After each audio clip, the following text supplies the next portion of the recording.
All right, welcome. In this video, we are going to talk about molecular polarity, and we're going to take a look at how we can use Odyssey to model these molecules and to see whether or not they are polar. And just a reminder with polarity is in order to determine if something is polar or not, we need to do a couple of things first. So first we have to identify what the Lewis dot structure is for the molecule. And then once we know the Lewis dot structure, then we can determine the shape. So is it linear? Is it bent? Is it trigonoplanar? Is it tetrahedral? What is the shape?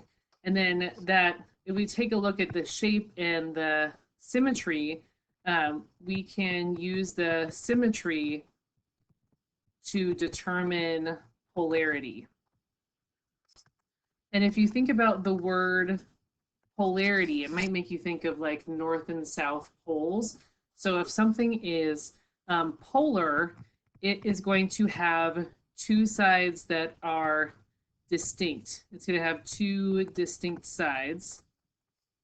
And just kind of like the north and south pole, but in the case of these molecules, the two sides are positive and negative. So a polar molecule, one side is going to have a slight negative charge, the other side will have a slight positive charge. Molecules that are nonpolar don't have that charge difference. They're just the same all the way around. And so if we take a look at these examples of these different molecules, over here on the right, we've got some examples of molecules that are nonpolar, and on the left we have some that are polar. And what you will notice about the nonpolar ones is that they're symmetric. They're the same all the way around. So in order to be nonpolar, you need to have some symmetry here. The ones that are polar are asymmetric. So we can see over here that the right side is different from the left side, or the bottom looks different from the top. So there's some difference in the sides here.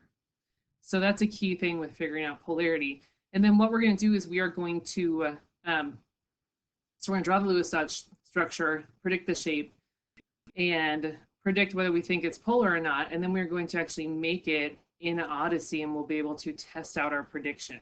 So think of this as like our data collection using the software to figure out if it is in fact polar or not. All right, so let's take a look at a few of these molecules.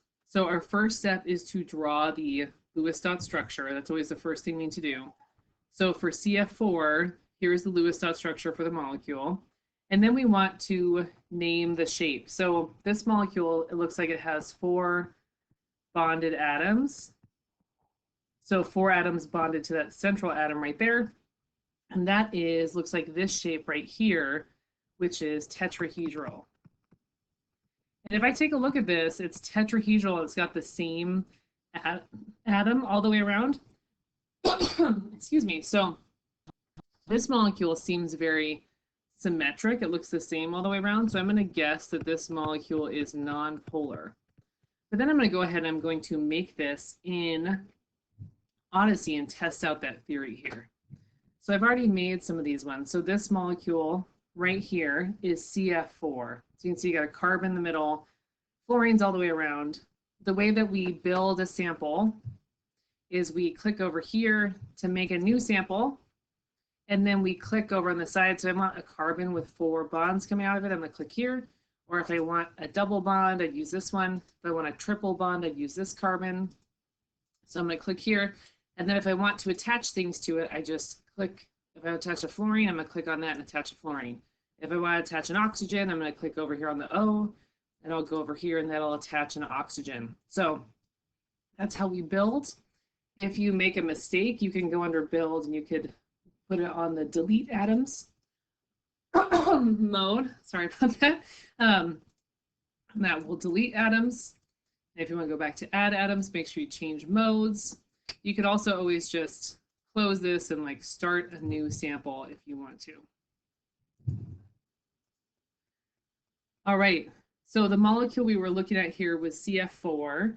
And from looking at it, this molecule looks very symmetric. It looks the same all the way around. So I'm going to guess that this is nonpolar. And then I'm going to test out this prediction by doing a few things. So one of the things I can do is I can click on this little kind of rainbow cloud looking thing and click on Polarity Map. And it might take a little bit. It'll map this out for you. And if you look at this, it gives us a color coding where it shows blue, blue is positive, green is neutral, and red is negative. And notice how this is kind of green all the way around. So this looks pretty kind of neutral all the way around. I don't see areas where there's like positive or negative sides to it. So this molecule is still seeming pretty non-polar. I can also test this out by doing things like under style, I can say show dipole arrow. Actually, notice how dipole arrow isn't an option for me here. That's because this molecule is not polar. So there you go. The other thing I can do is I can click on this menu right here. It kind of looks like a chart. And I can go add property and go down to electrostatics and click on dipole moment. And it says it says select molecule. So I'm going to click on this molecule and it says 0. So that means this molecule has a dipole moment of 0, which means it is not polar. So if I go back here, I would say the dipole moment is 0, and that means it's not polar. And then I can take a snip of it, and I've got some options for snipping this. I can use my snipping tool here to take a snip of my molecule, and then I can go over here and I can, paste it on the slide. And if the pictures show up on the bottom, that's fine too. You could just say pictures are on the bottom. Let me undo that. Okay. Another option is I can go up here and I could say edit and it will copy the sample image. I can choose that method instead if I would like. And sometimes it helps to zoom out and snip over here to the side. And then I can drag this image in there. That one's a little too big, but we get the idea. So you can copy this image and paste it in here. Feel free to paste it at the bottom. And our goal here, though, is just to really be able to visualize and see if these molecules are polar or not. I'm not so focused on what this number is here. This is just something we can take to measure if it's polar or not. So if this number right here is 0, if the dipole moment is 0, that means it is non-polar. That's kind of the key takeaway. So let's take a look at this molecule right here, CHF3. This molecule is also going to be tetrahedral because just like the one above it, we've got 4 atoms bonded to a central atom. There's no lone pairs there on the central atom. And then I'm going to go over, I'm going to make this one in Odyssey. Let's see, that's this one right here. I've got 3 fluorines, I've got a hydrogen. This one does not seem symmetric, right? We've got the side with the green atoms, those are the fluorines, the side down here with the white hydrogen. So this does not look the same all the way around. So I'm going to guess that this is going to be polar. And I'm going to test that out by adding a polarity map. And this time I do the polarity map, you see there really are 2 distinct sides here. There's the blue side over here, which is slightly positive, and then the kind of greenish yellow side down here, which is right here, it's a little bit negative. So we've got 2 distinct sides to it. If we were to go over here and show the, under style, we can click on dipole arrow, and that, I'm going to get rid of my polarity map. There you go. You can see that the electrons are being pulled in this direction. So that arrow is showing the direction where the electrons are being pulled. And that's why when we look back at our polarity map, this side of the molecule is yellow because that's where the electrons are. This side is slightly positive because the electrons are being pulled away from this hydrogen here. So it's leaving a slight positive charge. And then if I go to find properties, this is kind of the last thing I can do to check. I can go under electrostatics, dipole moment. And then if I click on this molecule, looks I already did it, the dipole moment is 2.09. So what that tells us is that it is polar. So if it's got a dipole moment of 0, that means it's non-polar. If it's got a dipole moment that is not 0, then it means it is polar. And it turns out this number, the larger the number is, the more polar it is. So based on these results, it looks like water is a little bit more polar than this molecule is because it's got a higher dipole moment. Yeah, so that's what that's telling us. Let's look at one more, C2H4. If I look at this molecule, here we go. Again, this molecule looks like it is the same all the way around. So it looks pretty symmetric. So I'm going to guess that it is nonpolar. I'm going to draw my polarity map to check it. And yeah, the polarity map shows it looks pretty even all the way around.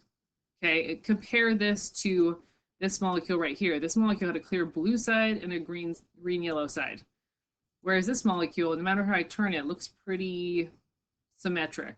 Okay, and I can go over here and to double check this, I can go to Electrostatics, Dipole Moment, and then it says select molecule. I have to click on the molecule, and notice how it says 0. Cool, so that means it is in fact nonpolar. Okay, so if the dipole moment is 0, that means it is nonpolar. And that's because, that makes sense because it's a very symmetric looking molecule. So what we're doing here is we're basically making some predictions and then we are testing it out using this software. Oh, I didn't name the shape. Okay, if I look at the shape here, this one, this carbon has 3 atoms bonded to it, no lone pairs, so it is trigonal planar. And we've got 2 carbons that each are trigonal planar. So you could just say it's trigonal planar times 2, or you could say it's trigonal planar around each carbon. But if we have more than one central atom, we will name the shape around each of those. So each of these carbons has a trigonal planar shape around it, and they end up being nonpolar. So that's a little bit with how to use Odyssey and what the different features that we can use here showing us polarity. And send me a message in chat if you have questions. Remember, you can always snip images and show me your images if you're stuck on something and are not sure what to do. All right, thanks for watching.